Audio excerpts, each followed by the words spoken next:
దేవుని నామానికి మహిమ కలుగును గాక. అందరికీ వందనాలండి. ఈరోజు దేవుని యొక్క ఉన్నతమైన మాట, ఆయన నాకు ప్రత్యుత్తరముగా ఏమి పలుకునో అది నేను తెలుసుకొందును. హల్లెలూయా. దేవుడు ప్రత్యుత్తరముగా ఏమి పలుకుతాడో అది నేను తెలుసుకొందును అని దేవుడు యోబు ద్వారాగా మనతో మాట్లాడుతూ ఉన్నాడు. యోబు గ్రంథము 23వ అధ్యాయము 5వ వచనం. ప్రత్యుత్తరము అంటే మనం ఒక విషయం గురించి ప్రార్థన చేసినప్పుడు ఆయన ఆ యొక్క విషయాన్ని బట్టి మనకి అది జరుగుద్దా జరగదా అనేది మనకి తెలియపరచాలి. మనం వేరే వాళ్ళని ఏదన్నా అడిగామనుకోండి, వాళ్ళు అది ఉందని లేదని, ఒక వస్తువుని అడిగామనుకో, ఆ వస్తువు ఉందంటే ఉంటే ఉందంటారు, లేకపోతే లేదంటారు. అలాగా ఏమంటే తెలుసుకుంటాం, విషయాన్ని తెలుసుకుంటాం. ఎవరన్నా ఏదన్నా వస్తువు కావాలంటే, ఏదైనా కావాలన్నప్పుడు పోయి అడుగుతాము, అది ఉంటే ఇస్తారు, లేదంటే లేదు అని చెప్తారు. ఏమంటే మనకి అర్థమైపోయింది, క్లారిటీ వచ్చేసిద్దండి అక్కడ. అలాగా దేవాతి దేవుడు కూడా మాట్లాడుతూ ఉన్నాడు ఇక్కడ. ఏమని అంటే, ఇక్కడ మాట్లాడుతున్న మాట,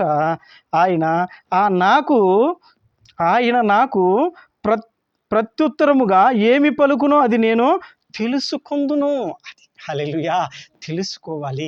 ఇప్పుడు బయట వాళ్ళని అడిగినప్పుడు ఉందా లేదనేది చెప్తారు కాబట్టి క్లారిటీ వచ్చేసింది. అలాగని నేను అడిగాను, యేసయ్య దగ్గర కూర్చున్నాను, యేసయ్యతో మాట్లాడుతున్నాను. నా అవసరాన్ని బట్టి, లేదా నా కన్నీటిని బట్టి, నా బాధను బట్టి, ఇబ్బందిని బట్టి, అప్పులను బట్టి, సమస్యలను బట్టి నేను అడుగుతూ ఉన్నాను. అనారోగ్యాన్ని బట్టి నేను అడుగుతూ ఉన్నాను. అడిగినప్పుడు అది తీసివేస్తానని దేవుడు మాట్లాడుతూ ఉన్నాడా, లేకపోతే ఏం మాట్లాడుతూ ఉన్నాడు, లేకపోతే ఏమి మాట్లాడలేదా అనేది నువ్వు గ్రహించుకోవాలి, తెలుసుకోవాలి. ఆయన ప్రత్యుత్తరం ఇచ్చిందాక నీవు కనిపెట్టుకొని ప్రార్థన చేయాలి. హల్లెలూయా.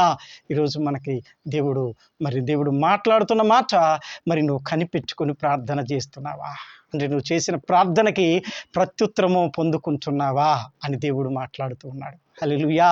అలాగుందా మన ప్రార్థన? ఏదో 10 నిమిషాలు ప్రార్థన చేసి లేసి వెళ్ళిపోతున్నామా?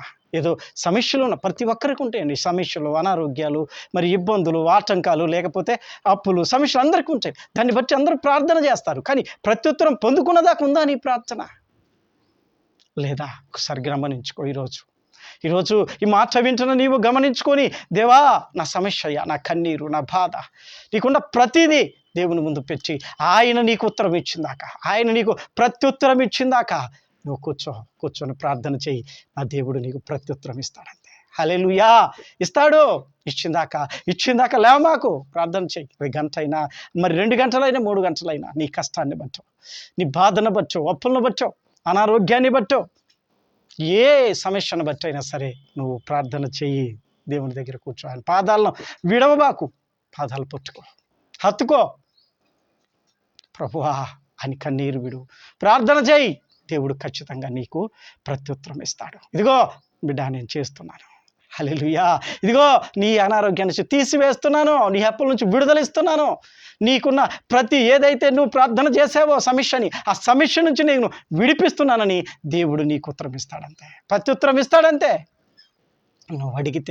నువ్వు అడిగి ఆయన చెప్పిందాక నువ్వు కూర్చుంటే, ఆయన ప్రత్యుత్తరం ఇచ్చిందాకా నువ్వు కూర్చుంటే చాలు, దేవుడు ఖచ్చితంగా ఇస్తాడు.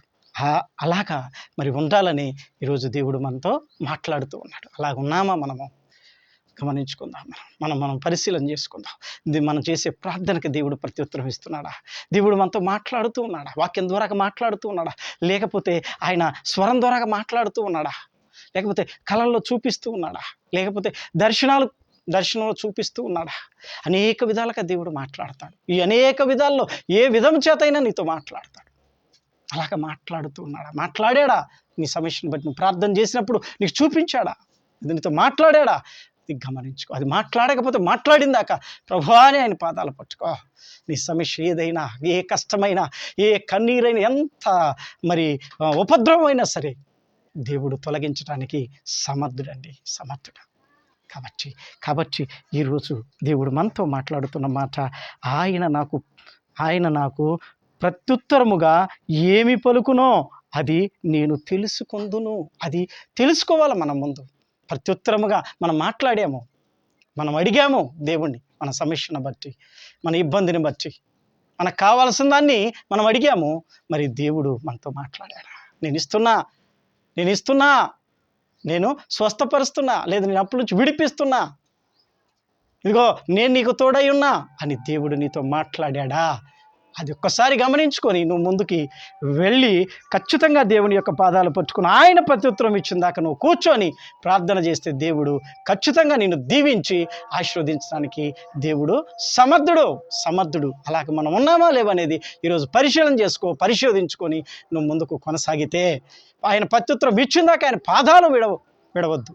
పాదాలు పట్టుకొని కన్నీరు విడిచి ప్రభువా అని నువ్వు ప్రార్థన చేస్తే ఆయన నిన్ను దాచిపోయేవాడు కాదు. నీ సమస్య ఏదైనా సరే నా దేవుడు అవి తీసివేసి నిన్ను ఆ సమస్య నుంచి, ఇబ్బందుల నుంచి విడిపించి ఒక ఉన్నతమైన స్థితిలో నేను నిలబెట్టడానికి నా దేవుడు సమర్థుడు.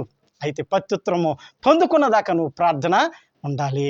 అలా ఉన్నామా లేదా ఈరోజు పరిశోధించుకో, దేవుని పాదాలు పెట్టుకోవాలా. లేకపోతే ప్రత్యుత్తరం పొందిందాక నీ ప్రార్థన ప్రతి విషయంలో కూడా పట్టుదల కలిగి ప్రార్థన చేసే ఆ యొక్క స్థితిలోకి నువ్వు రావాలనే దేవుడు ఈరోజు మాట్లాడుతున్నాడు. ఉన్న ప్రతి బిడ్డ కూడా ఈ వాక్యాన్ని హృదయంలో ముద్రించుకొని ప్రతి ఒక్కరు కూడా ప్రత్యుత్తరం పొందుకునేలాగున మరి ప్రార్థన చేయాలని మనస్పూర్వకంగా మరి ప్రతి ఒక్కరికి తెలియపరుస్తూ, మరి దేవుడు ఈ మాట మాట్లాడినందుకు ప్రతి ఒక్కరు కూడా మరి హృదయంలో తీసుకొని మరి ఫలిస్తారని దేవుడు మరి అందరినీ కూడా ఫలభరితంగా మారుస్తాడని మరి ఎంతగానో ఆశిస్తూ ఉన్నాను. అందరికీ వందనాలు.